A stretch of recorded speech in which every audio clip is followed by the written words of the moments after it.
So, how does a student find themselves being directed towards Ivy League? Let's say that the school systems provide an initial standard basis of academic foundations. Your question and level and degree of question will lead you and direct you to the Institute of Learning. Now, who your teachers are will determine where this direction is. It depends on how much your teacher has in a background of providing you a direction. So, if I have a teacher that came from Europe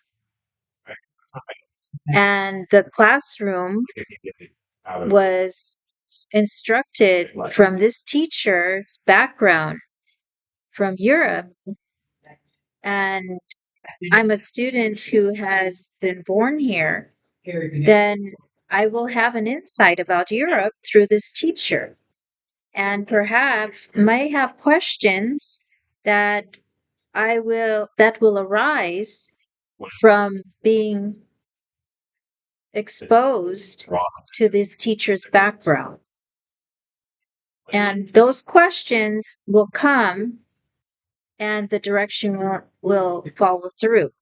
So those questions will most likely be your inquiry on European history or European arts because of this teacher's background in coming from Europe. So it depends on what your question is, how you reached that question, and how you deliver this question. Because I'm here in a public library and I had a question about going back to my geometry. So, a public library, you can just research it and say, I need to see some geometry books just to remember something from my studies. So, a public library will most likely have that resource. Now, what if you went into a state university library? Oh, yeah, they'll have some geometry in there, but it's a different access to geometry, perhaps from a state university library compared to a public city library.